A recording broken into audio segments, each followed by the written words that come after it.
பக்ரைனில் நடைபெற்ற ஆசிய இளையோர் தடகள போட்டியில் சிறப்பிடம் பிடித்து வெள்ளிப் பதக்கம் வென்ற நெல்லை மாணவி எட்வினா ஜேசன் சொந்த ஊர் திரும்பிய நிலையில் அவருக்கு உற்சாக வரவேற்பு அளிக்கப்பட்டது. பல்வேறு கட்சிகள் சார்பில் மேலதாளத்துடன் நெல்லை சந்திப்பு ரயில் நிலையத்தில் வீராங்கனை எட்வினா ஜேசன், பயிற்சியாளர் மகேஷ் ஆகியோருக்கு ஆளுயர மாலை அணிவித்து பாராட்டு தெரிவிக்கப்பட்டது. செங்கல்பட்டு மாவட்டம் வண்டலூர் உயிரியல் பூங்காவில் புதிதாக பிறந்த 3 நீர்யானை குட்டிகளை பொதுமக்கள் ஆர்வத்துடன் பார்வையிட்டு மகிழ்கின்றனர். பூங்காவில் ஏற்கனவே 6 பெண் 2 ஆண் என 8 நீர்யானைகள் இருந்து வந்த நிலையில் இதன் மூலம் தற்போது 11 நீர் யானைகள் பராமரிக்கப்படுகிறது. வைகை அணையிலிருந்து உசிலம்பட்டி 58 கால்வாய்க்கு திறக்கப்பட்ட வைகை நீர் 22 கிலோமீட்டர் பயணித்து ஆசிய கண்டத்தின் 2வது மிக நீளமான நீர் செல்லும் தொட்டிப்பாலம் என்ற புகழ்பெற்ற 58 கால்வாய் தொட்டிப்பாலத்திற்கு வந்தடைந்தது. 2 ஆண்டுகளுக்கு பின்பு வைகை அணையிலிருந்து உசிலம்பட்டி 58 கால்வாய்க்கு தண்ணீர் திறக்கப்பட்டு தண்ணீர் உசிலம்பட்டி வந்தடைவது விவசாயிகள் பொதுமக்களிடையே மகிழ்ச்சியை ஏற்படுத்தியுள்ளது. சத்தீஸ்கர் மாநிலத்தில் நவம்பர் 3ஆம் தேதி நடைபெறவுள்ள மாநிலங்களுக்கு இடையிலான கால்பந்து போட்டியில் கலந்து கொள்ளும் தமிழக சப் ஜூனியர் கால்பந்து விளையாட்டு வீரர்களுக்கு ஜெர்சி அறிமுகம் மற்றும் வீரர்களை ஊக்கப்படுத்தும் நிகழ்ச்சி தேனியில் நடைபெற்றது. இதில் மாவட்ட ஆட்சித்தலைவர் ரஞ்சித் சிங் கலந்து கொண்டு வீரர்களுக்கு அறிவுரைகளை வழங்கி ஒற்றுமையுடன் செயல்பட்டு வெற்றியடைய வாழ்த்துக்களை தெரிவித்தார்.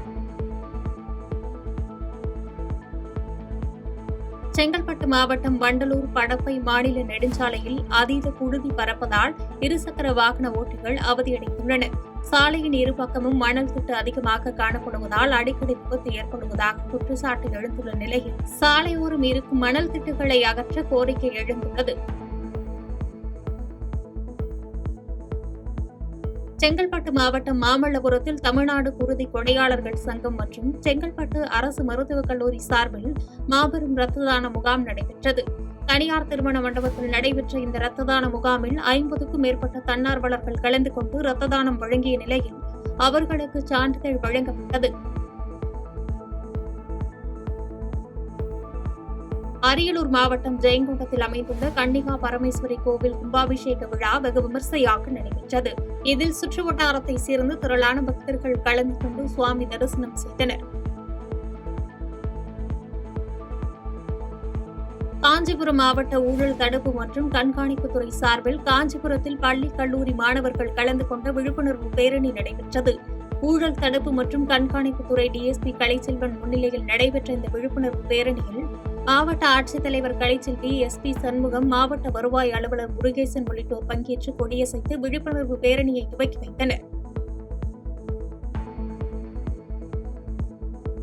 மயிலாடுதுறை அருகே கூரைநாடு பகுதியில் அமைந்துள்ள காந்தி பூங்காவில் ₹90 லட்சத்தில் வணிக வளாகம் கட்டும் பணியை நகர்மன்ற தலைவர் செல்வராஜ் அடிக்கல் நாட்டி துவக்கி வைத்தார். இந்த நிகழ்ச்சியில் நகரமன்ற துணைத் தலைவர் குமார், நகரமன்ற உறுப்பினர்கள் ரத்தினவேல், ராஜேந்திரன், உதயகுமார் மற்றும் பொதுமக்கள் கலந்து கொண்டு சிறப்பித்தனர். மத்திய அரசின் அங்கீகார நிறுவனமான நேஷனல் இன்சூரன்ஸ் நெல்லை வணிக அலுவலகம் சார்பில் ஊழல் விழிப்புணர்வு வார நடைப்பயணம் நெல்லை சந்திப்பில் நடைபெற்றது. இந்த நடைப்பயணத்தில் ஊழலுக்கு எதிராக கோஷங்கள் மற்றும் பதாகைகளை ஏந்திச் சென்று விழிப்புணர்வு ஏற்படுத்தப்பட்டது. செய்திகளை உடனுக்குடன் தெரிந்து கொள்ள கீழ்கண்ட கேபிள் மற்றும் டிடிஎச் நெட்வொர்க்குகளில் எம்நாடு செய்தி தொலைக்காட்சியை காணுங்கள். பாதகம் செய்பவரை கண்டால் நாம் பயம் கொள்ளலாகாது பாப்பா.